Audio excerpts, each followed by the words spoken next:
sua. Obrigado, Sr. Professor Bacelar Gouveia. Antes de tudo, queria agradecer o amável convite que me dirigiu e queria dirigir uma saudação muito especial a todos os presidentes de órgãos, membros dos corpos sociais, sócios do Observatório e desejar um bom aniversário ao Observatório. O Observatório chegou agora à sua maioridade, completou 18 anos. E, portanto, se utilizássemos a linguagem do direito, do Código Civil, diríamos que tem plena capacidade de exercício. Portanto, para além de ter personalidade, teve-a desde o primeiro momento, desde o corte do tal cordão umbilical, até à capacidade de gozo que já tinha, de titularidade de direitos, possui agora uma plena capacidade de exercício, atingiu a sua maturidade. Eu não vou fazer uma intervenção de fundo, não me atrevo a isso, vou apenas recordar um pouco para a memória futura esta história do Observatório, sobretudo dos seus primórdios, e tentar especular um pouco sobre o horizonte histórico que se lhe coloca pela frente. Eu diria, em primeiro lugar, o óbvio. O Observatório é um organismo, enfim, de direito privado, criado no século XXI. É um organismo relativamente recente, apesar dos seus 18 anos. E foi criado num certo contexto, enfim, pelo impulso, na altura, de 3 pessoas, essencialmente. Mim próprio, do professor José Manuel Anes, aqui presente também, e de um cidadão brasileiro que vivia em Portugal, enfim, há muito tempo que não falo com ele, chamado Marco Leão. Fomos nós 3, num conjunto de conversas, sobretudo num restaurante brasileiro que ficava perto do Tribunal Constitucional, chamado Brazuca, que tivemos a ideia de criação do Observatório. A ideia de criação do Observatório germinou em mim depois de ter tido experiência como diretor-geral do Serviço de Informações de Segurança e como secretário de Estado da Administração Interna. Uma experiência que, no seu conjunto, durou mais de 5 anos.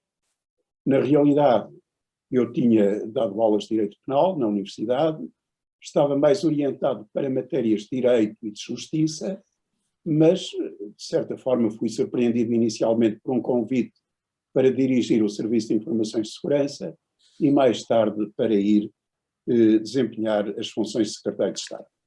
Quando saí, achei que o voluntariado também tem um campo de ação em matérias de soberania, não apenas em matérias de solidariedade social, e prontifiquei-me a criar ou ajudar a criar uma pessoa de direito privado que acompanhasse matérias de direito e justiça. Essa foi a primeira ideia. Mas cheguei à conclusão rapidamente, até depois de falar com vários juristas, magistrados, professores de direito, que nessa área já havia uma ampla e competente cobertura por algumas associações de direitos humanos. E, portanto, detetei aquilo que pensei ser uma lacuna em matérias de segurança. A segurança era, já então, e continua a ser, de certa forma, uma parente pobre em matéria de, digamos assim, voluntariado e exercício de responsabilidades de cidadania. E foi nesse contexto, e num contexto em que tinham acontecido muito recentemente os grandes atentados terroristas, que ocorreu a criação do Observatório de Segurança, Criminalidade Organizada e Terrorismo.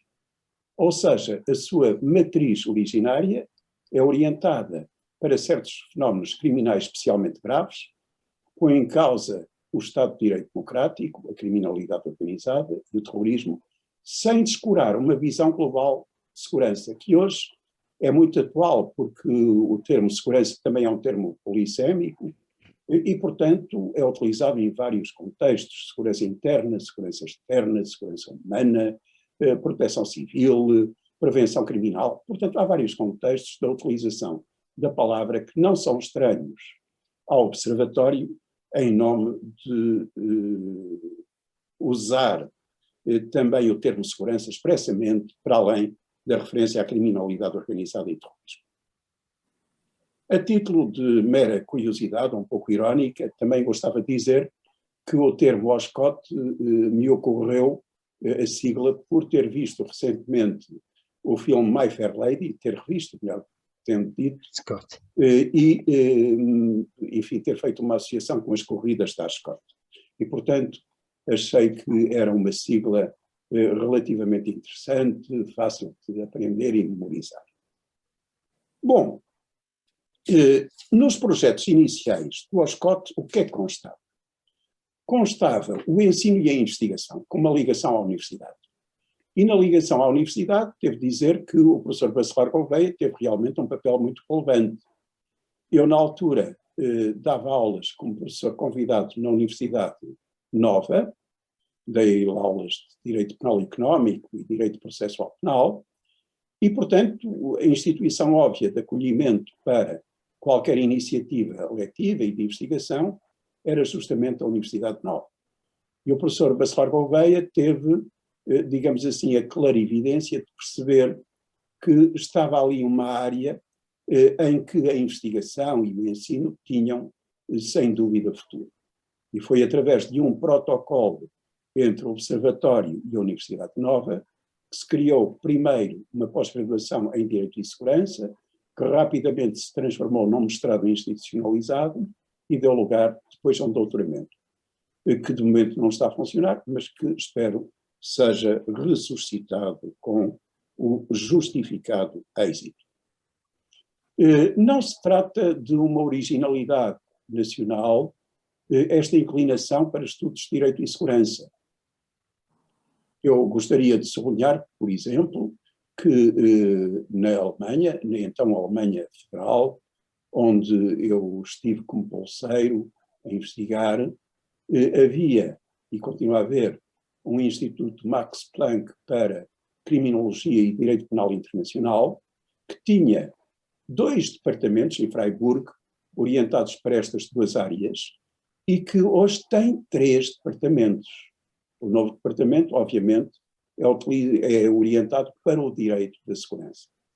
O direito de segurança ganhou fóruns de cidadania com as novas ameaças, com os novos perigos, na área da criminalidade, do terrorismo, da proteção civil, do ambiente, da saúde. E, portanto, é um domínio que veio para ficar e que merece, efetivamente, a nossa atenção. Mas, para além deste plano de articulação com a universidade, bem sucedido, mas que certamente deverá ser reativado, havia também o plano de criação de publicações e de elaboração de auditorias de segurança.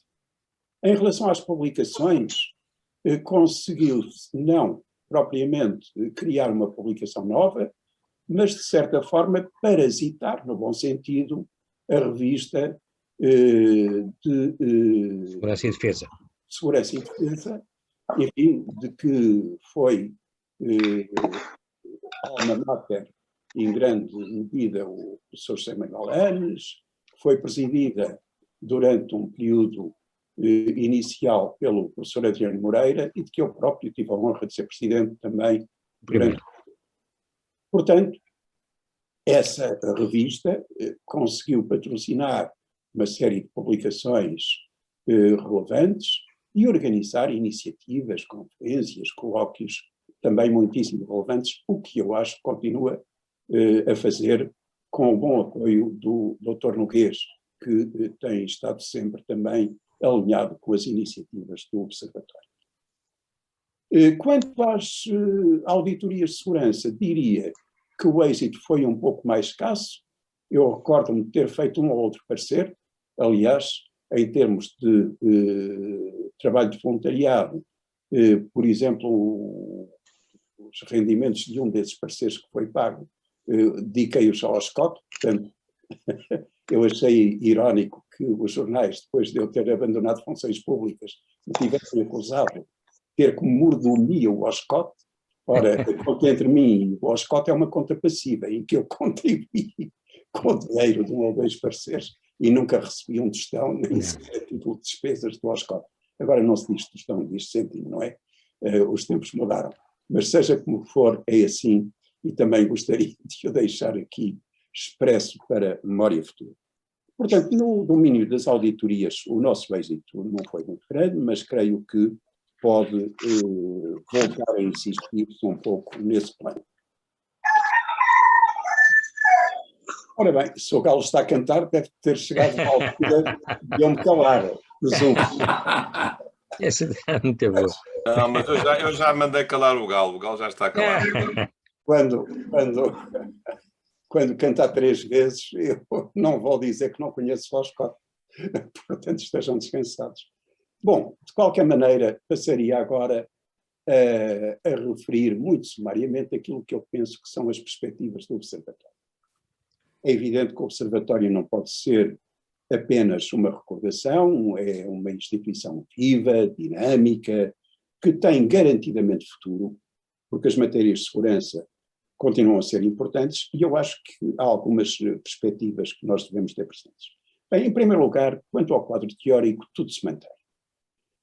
O conceito de segurança com que nós trabalhamos é um conceito que, na minha perspectiva, nos vem do século XVIII, que está articulado com a ideia de contrato social e com a grande Declaração dos Direitos do Homem e do Cidadão de 1789.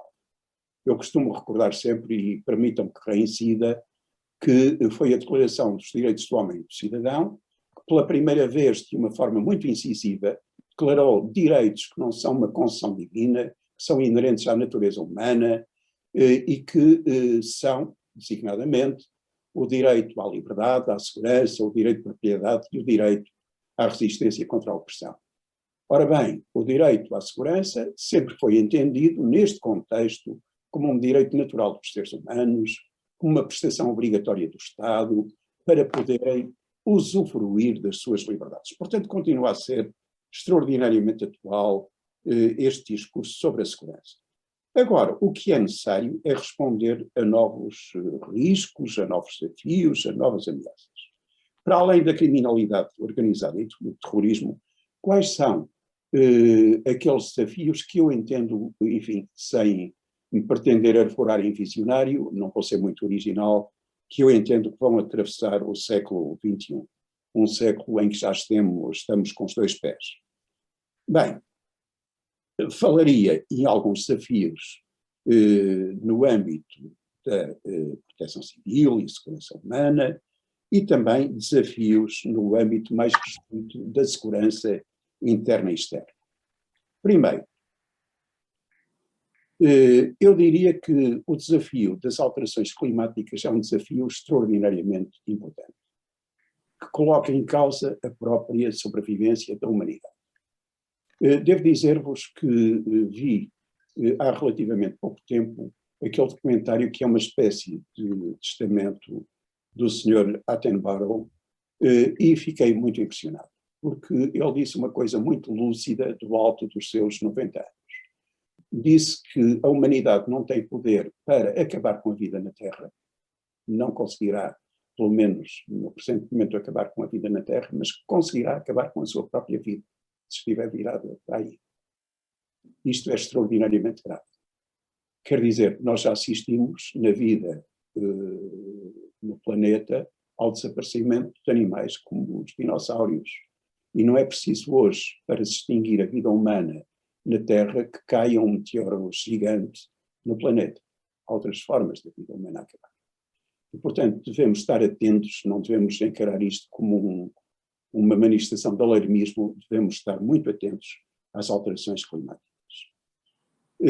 Segunda ameaça muito visível e influenciada também, obviamente, pelos últimos acontecimentos. Ameaça à saúde pública resultante das pandemias. É evidente que também aí nós experimentamos com a Covid-19, e ainda estamos a experimentar, uma ameaça global sem precedentes. E, portanto, de acordo com visões que já foram tornadas públicas, podem seguir-se pandemias ainda mais graves, com doenças mais aterradoras. Todo o esforço que possamos fazer nesse sentido é também um esforço extraordinariamente bem-vindo. Ao nível de segurança, num sentido mais estrito, para além da criminalidade organizada e do terrorismo, no domínio da criminalidade organizada e do terrorismo, eu chamaria a atenção para as seguintes realidades relativamente emergentes. Em primeiro lugar, o tráfico de pessoas. Eu estou convencido, já o disse muitas vezes, que o tráfico de pessoas pode ser o pivô da criminalidade no século XXI, substituindo em certa medida o tráfico de drogas. Porque o tráfico de pessoas situa-se a uma escala global, relacionando pessoas com diferentes condições sociais de diferentes países, do norte, do sul, países desenvolvidos, países em vias de desenvolvimento ou subdesenvolvidos. Há um grande mercado de pessoas interessadas em serviços sexuais, em trabalho escravo, até na compra de órgãos, e há um mercado de procura também muito vasto. Portanto, é um fenómeno que pode atingir grandes dimensões muito preocupantes no século XXI. E chamaria a atenção para a cibercriminalidade, para a cibersegurança, de uma forma mais ampla. O ciberespaço é uma nova dimensão do espaço. É uma nova dimensão do espaço que pode ombrear à vontade com a terra, com o ar, com o mar. Na realidade, nós passamos hoje grande parte do nosso dia à frente de computadores, à frente de telemóveis, enviando mensagens, vendo notícias pela internet, intervindo em redes sociais. E todo esse universo cria uma janela de oportunidade para atividades criminosas e ilícitas e também para a prevenção e investigação criminal. Portanto, a cibersegurança é, na realidade, um universo ao qual devemos estar muito atentos e também um mar de ameaças que temos de prevenir. Finalmente, eu falaria nas questões de defesa que se voltam a colocar de uma forma a que chamaria neoclássica. As ameaças que resultam do conflito entre a Rússia e a Ucrânia. A ameaça latente de invasão de Taiwan pela China colocam na ordem do dia os velhos conflitos.